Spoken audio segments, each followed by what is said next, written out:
बिल्कुल साचो भजन नहीं, बिल्कुल झूठो भजन है। तो लिखता उसे ठीक है, जो ने भी गा दो अच्छी बात है, लेकिन ये भजन में सत्यता नहीं है। ये भजन में एक चीज बिल्कुल गलत है कि दर पे सुदामा गरीब आ गया है। सुदामा जी को ये भजन में लिखने वालों गरीब कह रहा हूँ। अच्छा, सुदामा जी गरीब बिल्कुल नहीं थे। भागवत में हमें तो कोई बता देवे तो सुदामा जी को गरीब लिखो। सुदामा जी को गरीब तो ठीक कहानी, सुदामा जी को नाम लो नहीं लिखो। भागवत में उनका नाम भी नहीं लिखा है, केवल श्लोक लिखा है, कृष्ण से आसीर सखा कश्यप ब्राह्मणो ब्रह्म पितमः विरक्त इंद्रियार्थेषु प्रशांतात्मा जितेन्द्रियः। सुदामा जी को गरीब नहीं लिखो। अच्छा, गरीब आदमी कौन है? जिनके यहाँ धन की कमी है नहीं। तो दरिद्री फिर को आए, बोले वो गरीब नहीं जो उनके धन की कमी है। वास्तव में दरिद्री वह है कि जिसके यहाँ होते हुए भी उनके मन में संतोष नहीं है, वही सबसे अधिक गरीब है। कि जिसके यहाँ होते हुए भी उनके मन में 1% को संतोष नहीं है, वही गरीब है। इसलिए अपने मन में संतोष हमेशा रखो। भगवान कहते हैं 8 जथा लाभ संतोषा। 8वीं भक्ति भगवान की संतोष है और हमें संतुष्ट होना चाहिए। हमें संतुष्ट होना चाहिए। भागवत में लिखा है, दयया सर्वभूतेषु संतुष्ट्या येन केन वा। दयया सर्वभूतेषु संतुष्ट्या येन केन वा। भागवत में लिखा है, संपूर्ण प्राणियों के प्रति दया और अपने हृदय में संतोष। इसलिए संतुष्ट होना बहुत जरूरी है। और ब्राह्मण का संतुष्ट होना तो और ज्यादा जरूरी है। सुदामा जी गरीब नहीं थे, सुदामा जी जैसा संतुष्ट ब्राह्मण नहीं था कोई। सुदामा जी को गरीब जरूर लिखा है, लेकिन आपको सोचो कि जिनके चरण त्रिलोकीनाथ धोए, जिनको भगवान अपनी गद्दी पे बैठा कर पांव धो रहा हो, बताओ वो गरीब रहे? वो गरीब रहेगा कि स्वयं त्रिलोकीनाथ अपना पद देकर, अपना गद्दी देके उनको बैठा रहा मित्र को और पांव धो रहा, वो गरीब रहे? सुदामा जी बिल्कुल गरीब नहीं थे। उन्हें जैसो ब्राह्मण तो ने हो सकते आए नहीं होते। धन्य है श्री सुदामा जी। केवल इतना लिखा है कि विरक्तो इंद्रियार्थेषु प्रशांतात्मा जितेन्द्रियः। सुदामा जी में लोभ नाम की चीज नहीं थी। अच्छा, जोन में लोभ नहीं है, आज के समय में जोन में लोभ नहीं है, भगवान कहते हैं लोभ है पास जी, लोभ है पास जी घर ना बंधाया, लोभ है पास जी घर।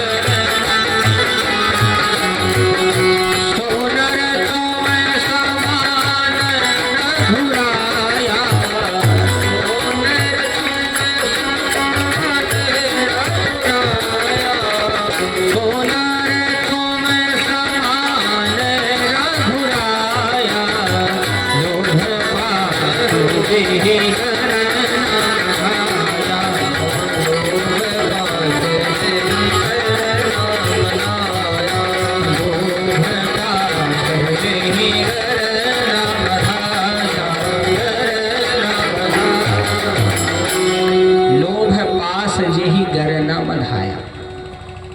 जिसके हृदय में लोभ नहीं है, जिनके मन में लोभ नहीं है, वही सबसे बड़ा संतोषी है।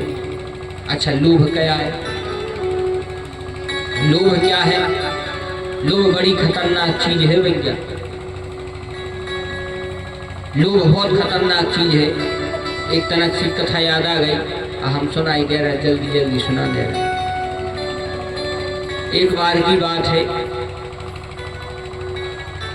कि एक ब्राह्मण का लड़का, एक पंडित जी का बालक काशी से पढ़ के लौटो, काशी से पढ़ के लौटो, काशी से पढ़ के लौटा जाओ तो जैसे ही अपने घरे आओ, भैया माता पिता को प्रणाम करो।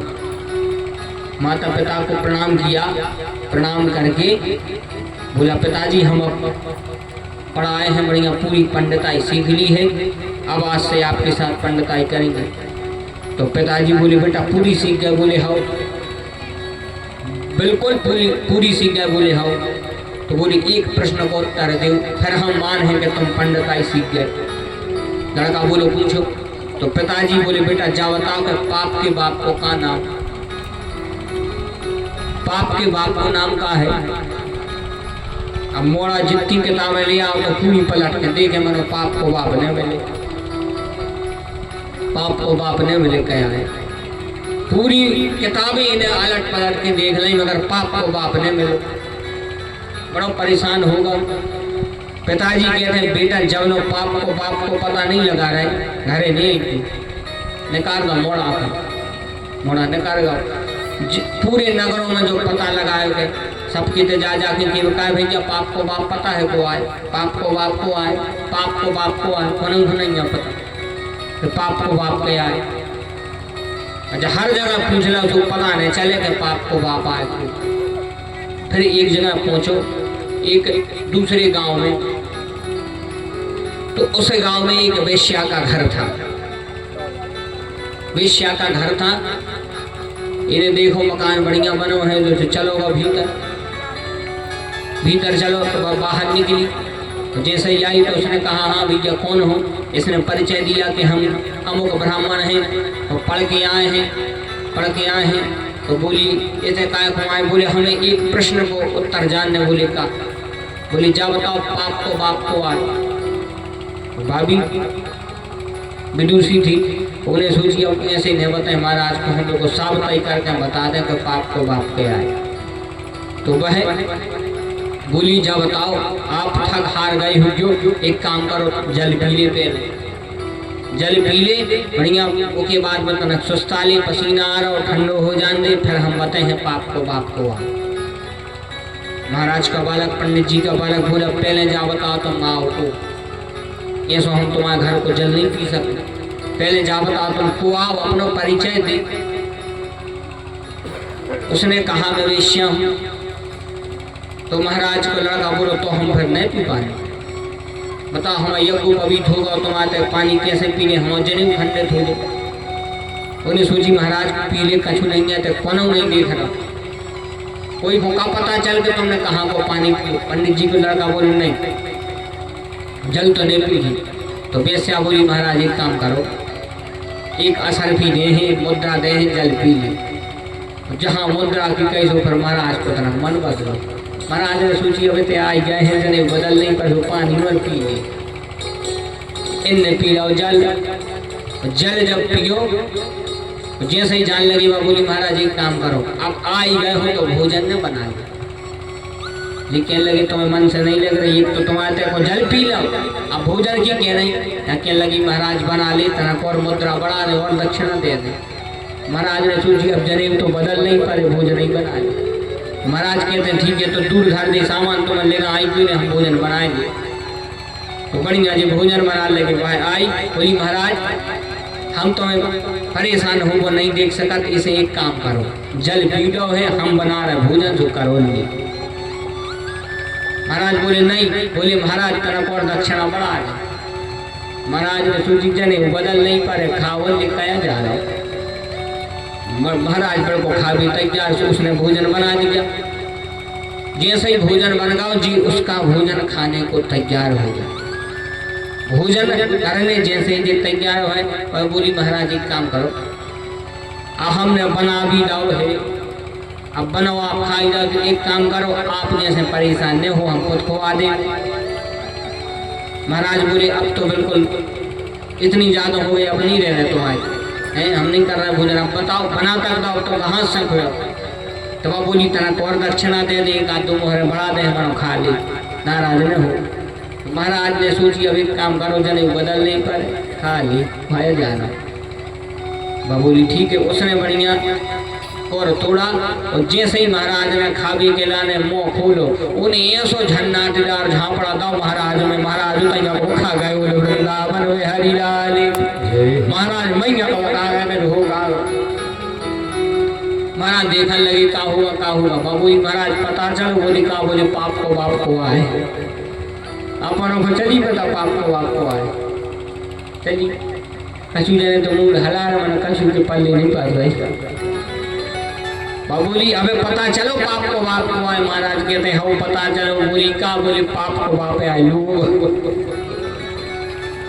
महाराज ने लोग ही नहीं करो। पहले कहीं उन्हें एक मुद्रा दी सो लोग करो पानी पी लो। फिर उन्हें एक और बढ़ा दी सो इन्हें भोजन कर भी तैयार हो गए। फिर उन्हें एक और बढ़ा दी सो ये खा भी तक तैयार हो गए। एक और बढ़ा दी जो खुआ भी तैयार हो गए। तो पाप को बाप है लोभ। इसे लोभ अपने जीवन में कबूल करियो ने जो आ पाप को बाप।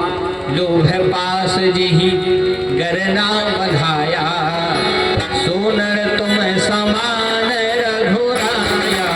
सोनर तुम समान रघुराया, सोनर तुम समान रघुराया, सोनर तुम समान रघुराया, सोनर तुम समान रघुराया। लोभ पास जेहि गरना बधाया। सुदामा जी में जो लोभ ने तो इसलिए वेद व्यास जी लिख रहे हैं विरक्त इंद्रियार्थेषु प्रशांतात्मा जितेंद्रिय। सुदामा जी भगवान के परम मित्र, ऐसे परम मित्र कि भगवान के इतने प्रिय मित्र थे। साथ में इन्होंने शिक्षा ग्रहण करी, लेकिन एक श्राप के कारण जो दरिद्र हो गए। अब कब मौका मिले हैं आगे तो आपको बताए कि सुदामा जी दरिद्र काय भाई थे, कौन के श्राप के कारण रहे। तो भी जो चना इन्हें दुख के खाए थे भी चना कैसे आए, कौन की भी चना आए, हम चनों को भी श्राप लगो। तो यह इत्यादि कथा आपको मौका मिले तो आगे बताए हैं। अभी तो इतना समय नहीं आके सुना पाए, इसलिए अभी तो हम आप सार रूप में ग्रहण करें। सुदामा जी का विवाह हुआ, इनकी पत्नी का नाम था सुशीला। अच्छा, जब तक पति पत्नी दोनों रहे तब तक कोई बात नहीं थी, लेकिन जैसे ही इनकी संतानें भई, तो जैसे ही इनके संतानें बड़ी बड़ी भई,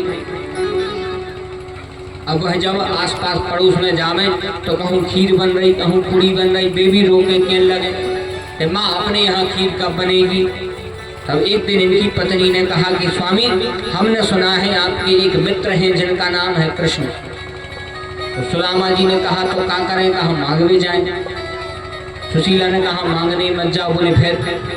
बोले उनके जाके दर्शन कर लो, हर लेंगे विपदा सारी सारी, मित्र तुम्हारे गिरधारी।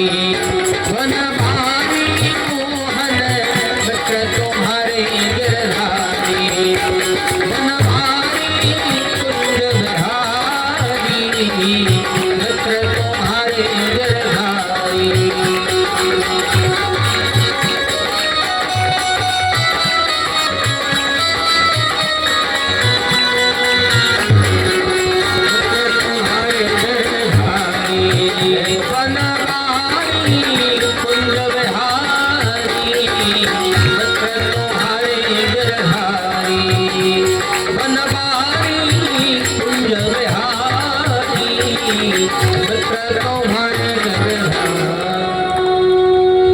तब जब सुशीला ने कहा, सुदामा जी अपने मित्र के यहाँ जाने लगे।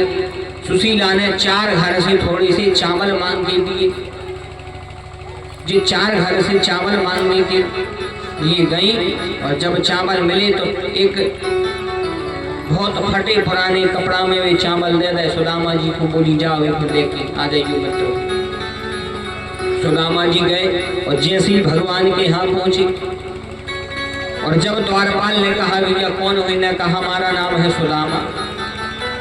और द्वारपाल ने जब भगवान से कहा कि शीस पगा न झगा तन पे, प्रभु आही को बासे बसे के ही रामा, धोती फटी सी लटी तो पटी, अरु पाय उपान है को नहीं नाम। द्वार खड़ो ध्वज दुर्बल एक, रहो चकुसो वसुधाय अभिरामा, पूछत दीन दयाल को धाम, बतावत पुनो नाम सुदामा।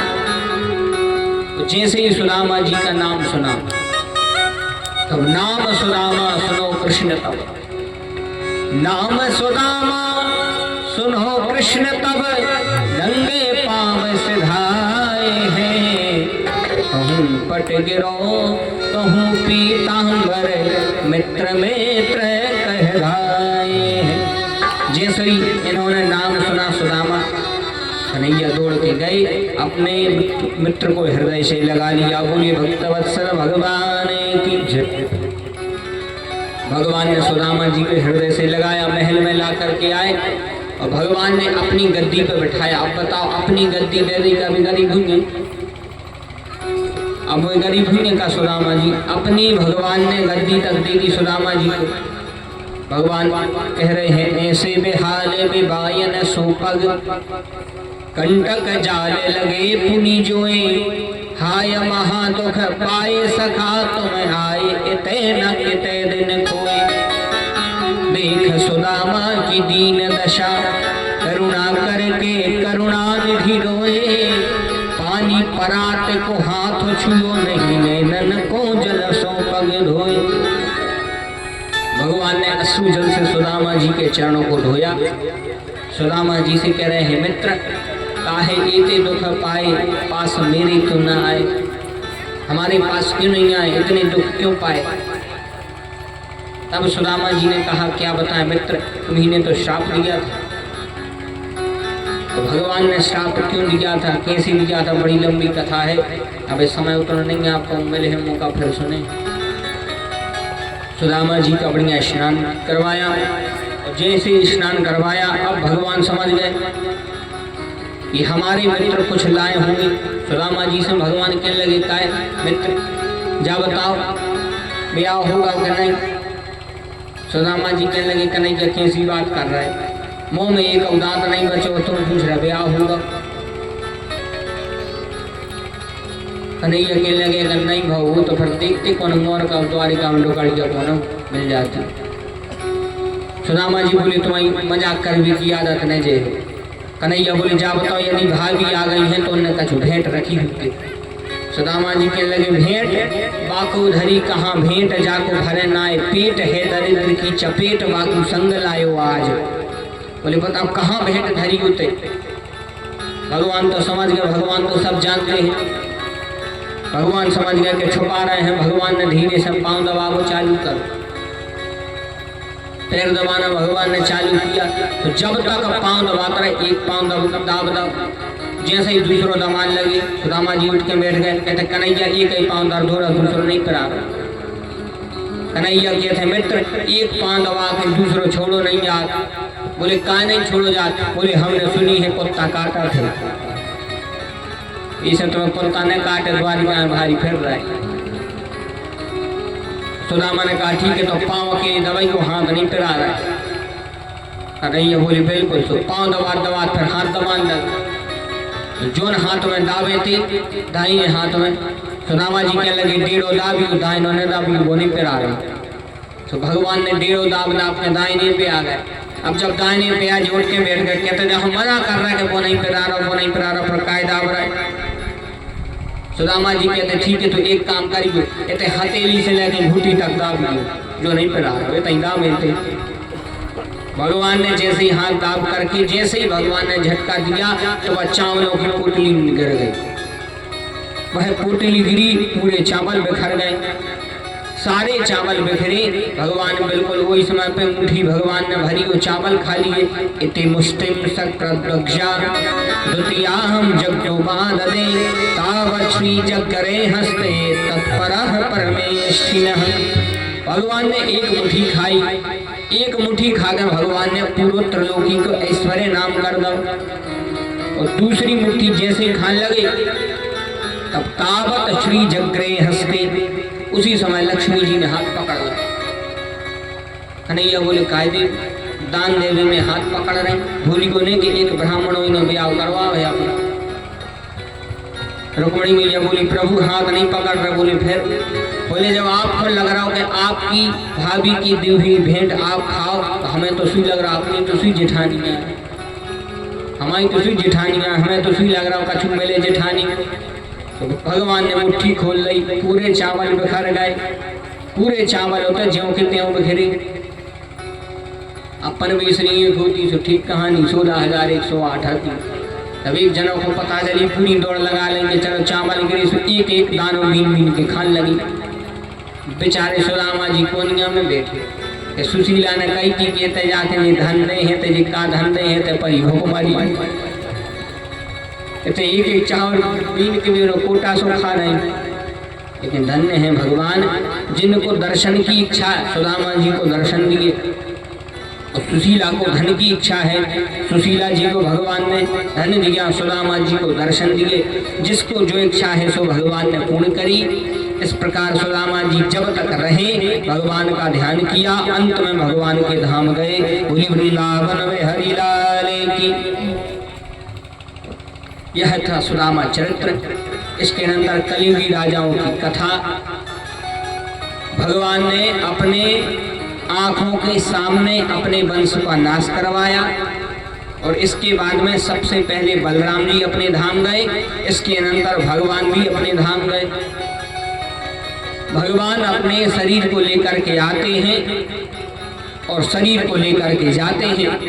हम अपना शरीर लेके तो आते हैं, लेकिन शरीर फिर कहीं छूट जाते, केवल आत्मा जाती है।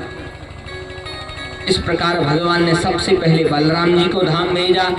उसके अनंतर भगवान ने फिर अपने आप को सब भक्तों के सामने कहा, देखो आज से हम अपने ग्रंथ के सहारे तुमको छोड़कर जा रहे हैं। तो इसी ग्रंथ में भगवान शब्दों के रूप में प्रतिष्ठित हो गए। बोलिए भागवत महापुराण की जय हो। जरा नाम के व्याध को भगवान ने निमित्त बनाया और इसके अनंतर भगवान ने भी स्वधाम गमन किया।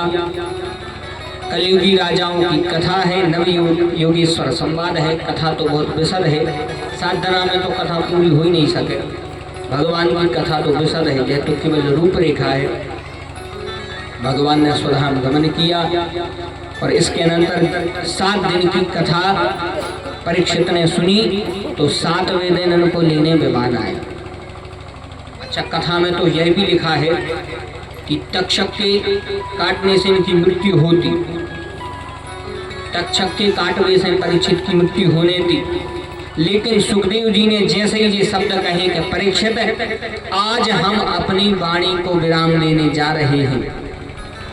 ये शब्द जब सुखदेव जी ने परीक्षित से कहे कि आज हम अपनी वाणी को विराम देने जा रहे हैं, परीक्षित उसी समय रोने लगे, कह रहे हैं गुरुदेव आपकी वाणी तो विराम दे रही है, आपकी सिर्फ वाणी विराम दे रही है और हमारे तो प्राण विराम दे रहे हैं। जब तक कथा चली परीक्षित बढ़िया बने रहे और जैसे ही कथा बंद हुई धीरे धीरे प्राण निकलने लगे। तो परीक्षित जब तक कथा सुनते सुनते जैसे ही इनके प्राण निकले, इनको लेने भगवान का विमान आया। देवता पुष्प वर्षा करते हैं, ताली बजाते हैं। बोलिए भक्तवत्सल भगवान की, परीक्षित महाराज की। परीक्षित का मोक्ष हुआ, परीक्षित का उद्धार हुआ। और 7 दिन तक जो भी यह दिव्य कथा को सुनता है उसको लेने विमान अवश्य आता है, उसको लेने विमान अवश्य आता है। लेकिन कथा हृदय से सुने, भाव से सुने, तब विमान लेने आएगा। ऐसे नहीं कि बैठ गए और कई जजमान ने बुला लो तो एक दिन हाजिरी डाले। भाव से सुने और भाव से इस कथा को श्रवण करके एक दिन की भी कथा यदि भाव से सुन ली। हमने कल कही थी कथा में कि जो ने 7 दिना की कथा नहीं सुन पाई वो कौन 7वें दिन आ जाए तो वो 7 दिना को कथा को फल मिले। वृंदावन में हरि लाल। ऐसे आज भीड़ सी सुई हो गई। सब जने जान गए कि महाराज हमें 7 दिना को चाहे इकट्ठो। तो तुम कह ही रहते कि 7 दिना को इकट्ठो मिले, चिंता नहीं करिए इकट्ठो ही मिले। वृंदावन में हरि लाल की। जो आ जाएगा सुनको तो इकट्ठो मिले। तो यह बिल्कुल निश्चित बात है कि जहाँ भगवान की कथा विराजमान भर हो जाए वह जगह भी जागृत हो जाती है और वह जगह तीर्थ बन जाती है। इसे कहते हैं तत्रैव गंगा यमुना त्रिवेणी गोदावरी सिंधु सरस्वती च सर्वाणि तीर्थानि वसन्ति तत्र यत्तच्युतोदार कथा प्रसंग। जहाँ भगवान की कथा बैठ जावे वह जगह तीर्थ बन जाए। तो 7 दिन के लाने जो ही अपनो नैमिषारण्य बन गए। तो इस बढ़िया भगवती खेरापति मैया के इस दिव्य पावन दरबार में बैठ के हम और आपने यह दिव्य कथा सुनी, जो कथा श्री सुखदेव जी ने परीक्षित को सुनाई, उसी कथा का सारांश लेकर हमारे पावन ग्राम बिछुआ में हमारे मुख्य यजमान के रूप में हमारे सम्माननीय श्री भैयाराम ठाकुर जी सपत्नीक राजबाई ठाकुर जी श्रीमती जी इनकी तथा इनके दोनों पुत्र श्री राम भैया बलराम भैया तथा इनके समस्त पौत्र राजा राम ठाकुर। और आज हमें से यजमान कह रहे थे कि महाराज जी राजा राजा सब जने की थे मांगे को तन्ना कोर के दैसु राजा राम बोल राजा राम भगवान की। अच्छा नाम भी बड़े अच्छे हैं।